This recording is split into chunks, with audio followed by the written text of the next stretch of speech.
മനസ്സിലായില്ലേ? പക്ഷേ corporate business നോക്കുമ്പോൾ അവർക്ക് R&D ഡിപ്പാർട്ട്മെൻറ്റ് വേറെ തന്നെയുണ്ട്. മാർക്കറ്റിംഗ് ആൻഡ് സെയിൽസ് സെപ്പറേറ്റ് ആയിട്ടുണ്ടാവും. Follow departments. അപ്പോൾ ഇതിനൊക്കെ പൈസ വേണം. പൈസ വേണമെന്നുണ്ടെങ്കിൽ നമുക്ക് എന്ത് വേണം? മാർജിൻ വേണം. അപ്പോൾ മാർജിൻ കൂട്ടാനുള്ള കാര്യങ്ങളാണ് അവിടെ നോക്കുന്നത്. എന്ത് കാര്യങ്ങളാണ്, ഏത് മേഖലയാണെങ്കിലും അവിടെ മാർജിൻ കൂട്ടാനാണ് അവർ ശ്രമിക്കുന്നത്.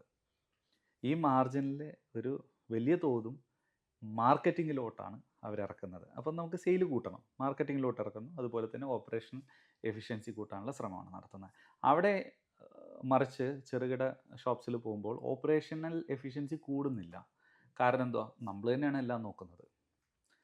ഏറ്റവും ബെസ്റ്റ് പേഴ്സൺ നമ്മളാണ് എന്നുള്ളത്, ഏറ്റവും ബെസ്റ്റ് സെയിൽസ് പേഴ്സൺ നമ്മളാണെന്നുള്ള സെയിൽസിൽ നമ്മൾ പോയി തലയിടും, അക്കൗണ്ട്സിൽ നമ്മളുണ്ടായിരിക്കും, എല്ലാത്തിനും നമുക്കുണ്ടാകും. അപ്പോൾ ആർക്കെങ്കിലും ഒരു ഇന്നെഫിഷ്യൻ്റ് ആയിട്ടുള്ളൊരു കാര്യം വരുമ്പോൾ മറ്റൊരാളെ കൺസൾട്ട് ചെയ്യുകയോ മറ്റൊരാളെ ഏൽപ്പിക്കുകയോ ചെയ്യുന്നതിന് പകരം നമ്മളെടുത്ത് ടേക്കപ്പ് ചെയ്ത് ചെയ്യും.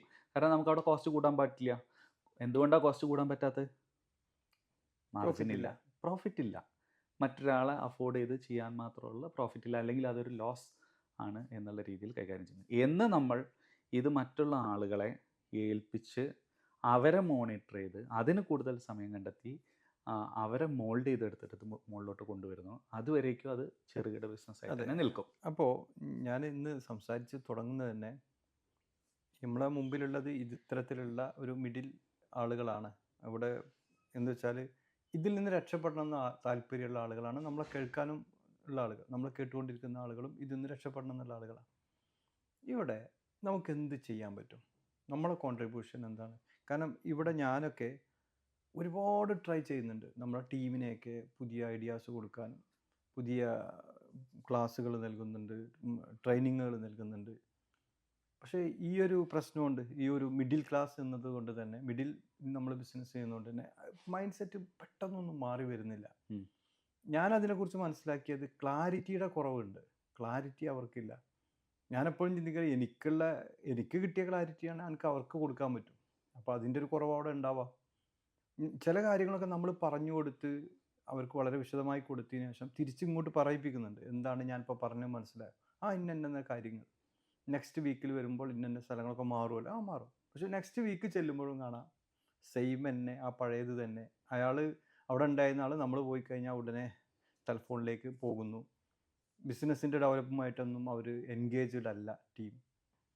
ഇത് എനിക്ക് മാത്രമുള്ളൊരു പ്രയാസമല്ല, നമ്മുടെ മിഡിലുള്ള എല്ലാവർക്കും ഉള്ളൊരു പ്രയാസമാണ്. ഇന്ന് നമ്മൾ പറഞ്ഞു വരുന്നത് ഈ ടീമിനെ എങ്ങനെ മാനേജ് ചെയ്യാം എന്ന് തന്നെ.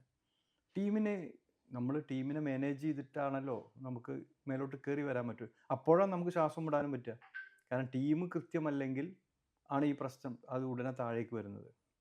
അപ്പോൾ ആ ടീമിനെ നമുക്ക് എങ്ങനെ ക്ലാരിറ്റി കൊടുക്കാൻ പറ്റും? ഇപ്പം നമ്മൾ ക്ലാരിറ്റി കൊടുക്കുന്നുണ്ട്, പിന്നെ ചെല്ലുമ്പോൾ അതുപോലെ തന്നെയാണ് എങ്കിൽ അവിടെ എന്തോ ഒരു കുറവുണ്ട് അവർക്ക് കിട്ടിയടുത്ത്. അപ്പോൾ അതെന്താണ് നമുക്ക് ചെയ്യാൻ പറ്റുന്ന കാര്യം? അത് നമ്മൾ ആദ്യം ചെയ്യേണ്ടത് നമുക്കൊരു ക്ലാരിറ്റി വേണം എന്നുള്ളതാണ്. ടീമിന് ക്ലാരിറ്റി കൊടുക്കുന്നതിന് മുമ്പ് നമുക്ക് ക്ലാരിറ്റി വേണം. ഇപ്പോൾ ഒരു ഉദാഹരണത്തിന് തട്ടുകട നടത്തുന്ന ഒരാൾ, അയാളോട് പറയുകയാണ് നിങ്ങളിത് ഇങ്ങനെയൊന്നുമല്ല റൺ ചെയ്യേണ്ടത്, നിങ്ങൾ കുറച്ച് ആൾക്കാരെ വെക്കണം, അത് ചെയ്യണം ഇത് ചെയ്യണം എന്ന് പറഞ്ഞു കഴിഞ്ഞാൽ അയാൾ വിശ്വസിക്കില്ല, അയാൾ ചിരിച്ചു തള്ളേ ഉള്ളൂ. അതേസമയം അതിങ്ങനെ സക്സസ്ഫുൾ ആയിട്ടുള്ള വടാപ്പാവ് പോലുള്ള സംരംഭങ്ങൾ, അവരെ അതൊന്ന് വിസിറ്റ് ചെയ്യിപ്പിച്ചു കഴിഞ്ഞാൽ അവർ കൺവിൻസ്ഡ് ആവും. കാരണം പ്രൂവൺ ആയിട്ടുള്ള കാര്യങ്ങളാണ് ആളുകൾ അഡോപ്റ്റ് ചെയ്യുന്നത്. അല്ല, ഈ പ്രൂവണിലും പ്രൂവൺ നമുക്ക് നേരിട്ട് പോയി കണ്ട് ഡൈജസ്റ്റ് ചെയ്ത് യെസ് ഇവരും നമ്മളെ പോലെ ഒരാളായിരുന്നു എന്ന് കാണുമ്പോഴാണ് ഈ ഒരു തിയറി പോലും അവര് ഡൈജസ്റ്റ് ചെയ്യുന്നത്. നമ്മളെ ആളുകൾക്കൊക്കെ കാണിച്ചു കൊടുക്കുന്നത്. ഇവരൊക്കെ ഇഷ്ടംപോലെ കോർപ്പറേറ്റ് ബിസിനസ് കാണുന്നുണ്ടല്ലോ. ഇന്നത്തെ ലോകത്ത് എന്തെങ്കിലും എല്ലാം തുറന്ന പുസ്തകമല്ലേ. അപ്പൊ ഇതൊക്കെ അവർ കാണും. നമ്മൾ ഈ ഒരു തട്ടുകടയിലുള്ള ആൾക്ക് ചിലപ്പോൾ ഇത് കാണാൻ പറ്റില്ല എന്ന് വരും. പക്ഷെ നമ്മളെ കുട്ടികൾക്ക്, ഈ മിഡിലുള്ള കുട്ടികൾക്ക് ഇതൊക്കെ കാണുന്നുണ്ട്. അവർക്ക് വ്യക്തമായി ഞാൻ പല കാര്യങ്ങളിലും നമ്മൾ കൊടുക്കുന്നു, അവരെ കൊണ്ട് എഴുതിപ്പിക്കുന്നു, അവരെ കൊണ്ട് ഇന്നത് ചെയ്യണം എന്ന് വളരെ വ്യക്തമായി പറഞ്ഞിട്ട് പോന്നാൽ നമ്മളിങ്ങ് പോന്നു കഴിഞ്ഞാൽ പഴയതിൽ നിന്നൊരു ചെറിയ വ്യത്യാസം പോലും അവിടെ കാണില്ല. ഇവിടെ എന്താണ് നമ്മളവർക്ക് എന്ത് ഗോൾ സെറ്റ് ചെയ്യണം, എന്താണ് ഒരു ലീഡർ എന്നുള്ള നിലയ്ക്ക്, ബിസിനസ്സിന്റെ ലീഡർ അവിടുത്തെ ഓണറാണ്.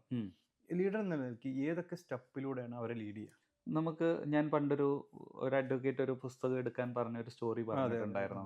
അത് നമ്മൾ അവരെ ശീലിപ്പിച്ച് അവരുടെ പിന്നാലെ നടന്ന് നമ്മളോ അല്ലെങ്കിൽ നമ്മുടെ അസിസ്റ്റൻസോ അവരെ അത് ശീലിപ്പിക്കുകയല്ലാതെ വേറെ നിവൃത്തിയൊന്നുമില്ല. ഒരു കാര്യം അവരെ ശീലിപ്പിക്കുകയാണ് നമ്മൾ വേണ്ടത്.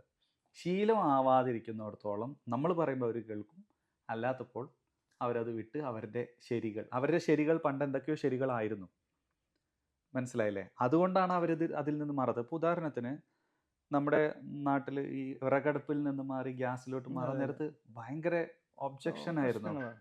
കാരണം ഇത് ഗ്യാസ് പൊട്ടിത്തെറിക്കും, ഉം, അത് ഭയങ്കര അപകടം ഉണ്ടാക്കുമെന്ന്. ഇന്നിപ്പം വിറകടുപ്പ് കാണാനില്ല, അത് ശീലമായി ആളുകൾക്ക്. ഒബ്ജക്ഷൻസ് ആണ്. ആ അപ്പം അതിനെ ശീലിപ്പിക്കുക എന്നുള്ളതാണ് മാർഗം. അവിടെയും ചലഞ്ചസ് വരും. ഇത് ശീലിച്ച് വരുമ്പോഴേക്കും ഇവർ വിട്ടു പോകാം, പുതിയ ടീം വരും, ഉം.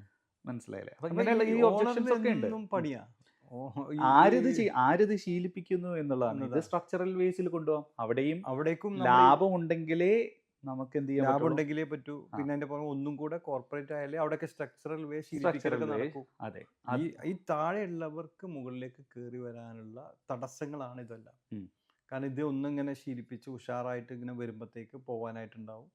അല്ലെങ്കിൽ വേറെ എന്തെങ്കിലും പ്രശ്നങ്ങളായിട്ട് ഒന്നാമത് സ്ട്രക്ചേർഡ് അല്ലാത്തത് കൊണ്ട് തന്നെ വേറെ എന്തെങ്കിലും പ്രശ്നങ്ങൾ ഇയാൾക്ക് വരാം.